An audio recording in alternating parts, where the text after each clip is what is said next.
Moradabad files क्या हैं, सन 1980 के दंगे का हैं। मुरादाबाद के ईदगाह में ईद की नमाज के बाद सन 1990 अगस्त महीने में दंगा हुआ था।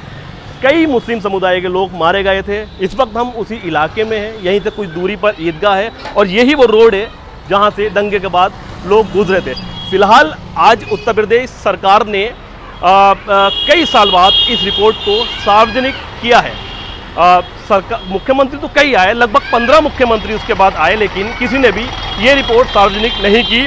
सूबे के मुख्यमंत्री ने ये रिपोर्ट सार्वजनिक की। मेरे साथ बात करने के लिए यहाँ पर लोग मौजूद हैं जो कि मुस्लिम समुदाय के हैं, उस वक्त के चश्मदीद भी हैं।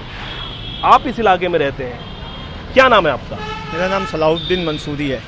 1980 दंगे, जाहिर सी बात है आपने भी देखे होंगे, क्या तस्वीर थी उस वक्त? उस वक्त हम अपने मामू और नाना के साथ ईद की नमाज को ईदगाह गए थे। ईद के फ़र्श पर, जो ईदगाह का फ़र्श है, उस पर नमाज अदा की थी और जब दुआ के बाद एकदम गोली चली थी और आवाज़ें आनी शुरू हुई थी, तो उस वक्त हमारे मामू हमें ईदगाह वाला जो कब्रिस्तान है उसमें को निकलवा कर और पीछे को चड्डा पे को घुमा के असालतपुर में को घुमाते हुए और तबाखियों में को भट्टी मोहल्ले में को घुमाते हुए और हाफिज़ बंदी की पुलिया से लेकर आए थे। अच्छा, उस वक्त एक रिपोर्ट जो कि आयोग गठित किया गया था, सक्सेना आयोग कहते हैं उसको, उसकी आज तक रिपोर्ट सार्वजनिक नहीं की गई, लेकिन सूबे के मुख्यमंत्री ने इस रिपोर्ट को सार्वजनिक करा है, पटल पर रखा है विधानसभा को। तो अब इस पर क्या कहेंगे आप? देखिए, आज 43 साल के बाद वो रिपोर्ट पेश करने का क्या उचित समझ में नहीं आया। क्लीन चिट दी गई है जो कि उसमें आरएसएस और बीजेपी इन्वॉल्व नहीं था, ये कहा गया है। पुलिस की कोई गलती नहीं है, ये कहा गया है।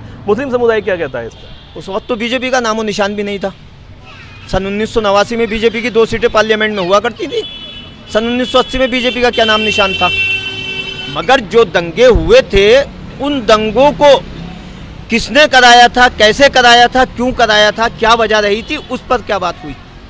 आरएसएस या बीजेपी तो उस वक्त थी नहीं भाई। दंगे हुए। एक मुख्य आरोपी का नाम भी सामने आया है उसमें। मुख्य आरोपी वो डॉक्टर शमीम अहमद साहब थे और मुस्लिम लीग के वो लीडर थे यहाँ पर।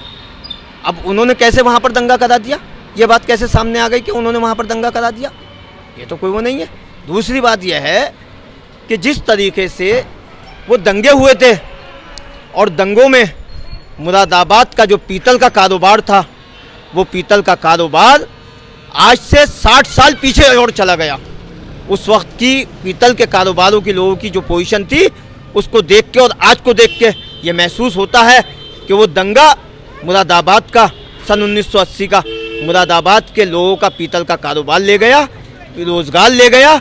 आज वही लोग बहुत सारे ऐसे हैं जो तो संभल गए और जो नहीं संभले आज वो मिनी मेट्रो, ऑटो रिक्शा ये चला रहे हैं, मजदूरी कर रहे हैं और अपने बच्चों को पाल रहे हैं। सही, दर्द तो है आज भी उस बात को लेके। जो मुरादाबाद के मुस्लिम हैं उनमें दर्द है। पूछना चाहूँगा कि जो अभी ये रिपोर्ट सार्वजनिक की गई है, इसमें डॉक्टर शमीम को मुख्य आरोपी कहा गया है और जो आरएसएस और बीजेपी को क्लीन चिट दी गई है, क्या देखते हैं, किस तरीके से देखते हैं? देखिए, सबसे पहली बात तो यह है कि 43 साल के बाद इसको सार्वजनिक करना और उसके अंदर जो लोग इसका शिकार हुए उन्हीं को मुलजिम बना देना, ये किसी संविधान में कहीं नहीं कहा जाता कि मुसलमान ही मारी गए। और जो मुसलमानों के रहबर थे या जो उस वक्त लीडर थे, बाद में मुरादाबाद के एमएलए भी रहे सन 89 के अंदर, डॉक्टर शमीम साहब, कि उन्हीं को कटहरे में खड़ा कर दिया गया। नुकसान भी हमारा, जान भी हमारी गई। ये सब कुछ होने के बाद ये ना सरकार ना आयोग, ये मुसलमान और मुस्लिम समाज के साथ कहीं से भी इंसाफ की कोई बात नहीं हो रही है। इस तरीके से मतलब आपको लग रहा है कि ये जो हुआ है, ये इसमें कुछ इंसाफ नहीं हुआ? आप खुद ही बताइए, उसके अंदर कोई भी मुस्लिम के अलावा कोई नहीं मरा, जितने भी लोग मरे।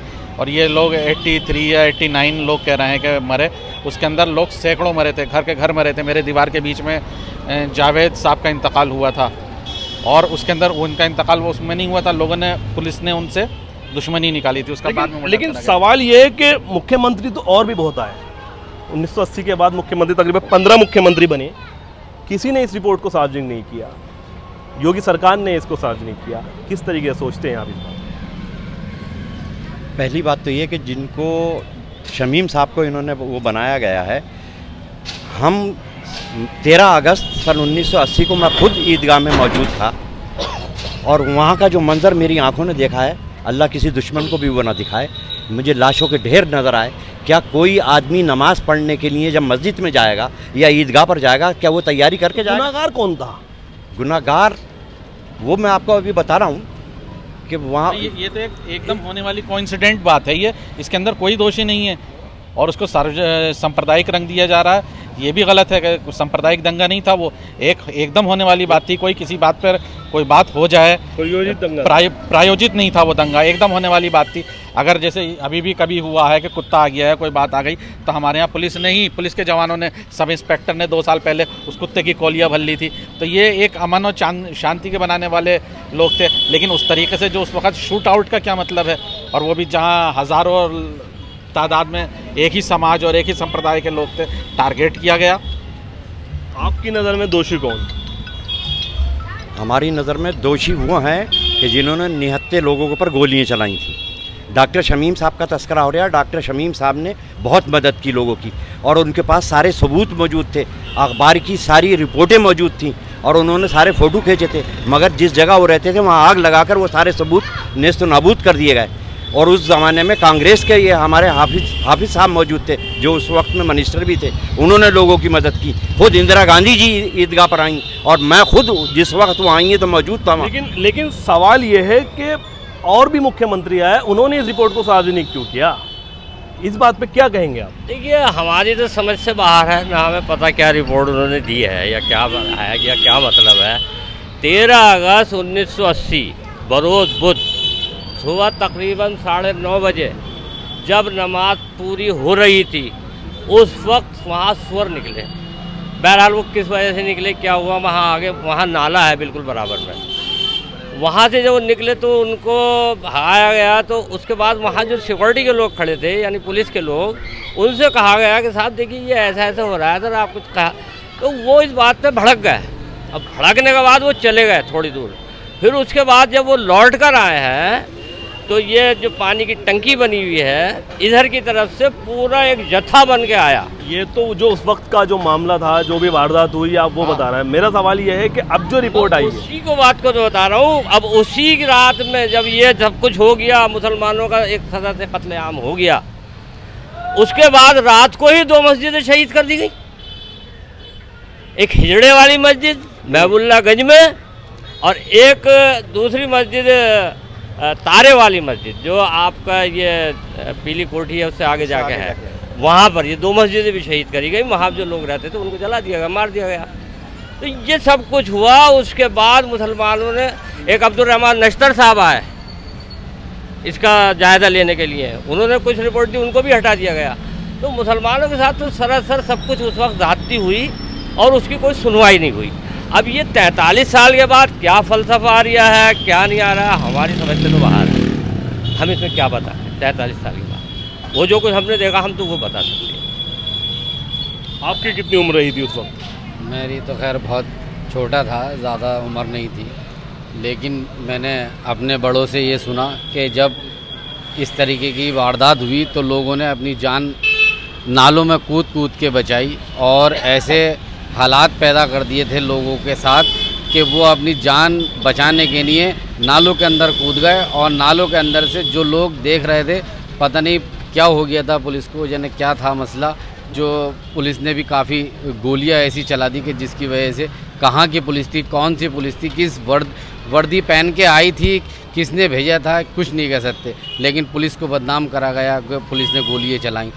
अब 43 साल के बाद इस काम को इशू बनाया जा रहा है या इसकी जांच करी जा रही है, इसका क्या, इसके पीछे क्या मकसद है, कौन सी सरकार क्या चाह रही है, ये तो उस वक्त के लोग ही बता सकते हैं। मतलब क्या लगता है कि ये एक राजनीतिक फ़ायदे के लिए किया जा रहा है? देखिए, मैं आपको एक बात बता दूं, मैं जैसे कहा अभी मैंने कि सन 1980 का झगड़ा मुरादाबाद का पीतल का कारोबार ले गया, मगर उस वक्त झगड़े के बाद यहाँ मौके पर इंदिरा गांधी आई थी, वो प्राइम मिनिस्टर थी देश की, और वीपी सिंह मुख्यमंत्री थे उत्तर प्रदेश के। इंदिरा गांधी आई थी और उन्होंने आन के जहाँ जिसके लोग मरे थे वहाँ जाके उनके घरों पर उनकी संवेदना की थी और मुआवजा देने का काम किया था। आज पूरे हिंदुस्तान के अंदर देख लीजिए, हरियाणा को उठाकर देख लीजिए, मणिपुर को उठाकर देख लीजिए। लेकिन सवाल ये है, सब हुआ, कितना वक्त गुजर गया इस 1980 से लेकर आज तक 2023 तक, कितना वक्त गुजर? 43 साल गुजर गए। 43 साल में कम से कम 15 मुख्यमंत्री आकर गुजर गए, किसी ने रिपोर्ट सार्वजनिक क्यों नहीं करी? ये क्या है, क्या वजह है इसकी? एक बात मैं ये पूछना चाहूँगा, इस रिपोर्ट के अंदर आप ज़्यादा पत्रकार हैं, आप ज़्यादा जानते होंगे, जो 83 जाने गई हैं, 89 जाने गई जो इस रिपोर्ट के अंदर है, उस रिपोर्ट के अंदर उनको कुछ मुआवजे का, उनके परिजनों को कुछ प्रावधान दिया गया है। भाई गवर्नमेंट क्या रही है, लेके आ रही है, अच्छी बात है, लेकिन यह है कि जो जिनके ज़ख्म हैं उनके ज़ख्मों पे नमक न छिड़का जाए, इस रिपोर्ट को लाके उनके ऊपर मरहम का काम करा जाए। गवर्नमेंट, ये मेरा मुतालबा ये है कि गवर्नमेंट मुआवजे का ऐलान करे कि जो इसके अंदर मृतक आश्रित हैं उनको हम सरकारी नौकरी देंगे या इतना मुआवजा देंगे, तो ये कम से कम उनके ऊपर एक मरहम का काम करेगा। तो ये थे हमारे साथ मुरादाबाद के मुस्लिम समुदाय के लोग, जिनका साफ तौर पर कहना है कि जो मुस्लिम सरकार है इस पर ज़ख्मों पर नमक न छिड़के, बल्कि जो जाने गई हैं उनको मुआवजा देने का काम करे। मुरादाबाद से भारत 24 के लिए अब्दुल्ला फारूक।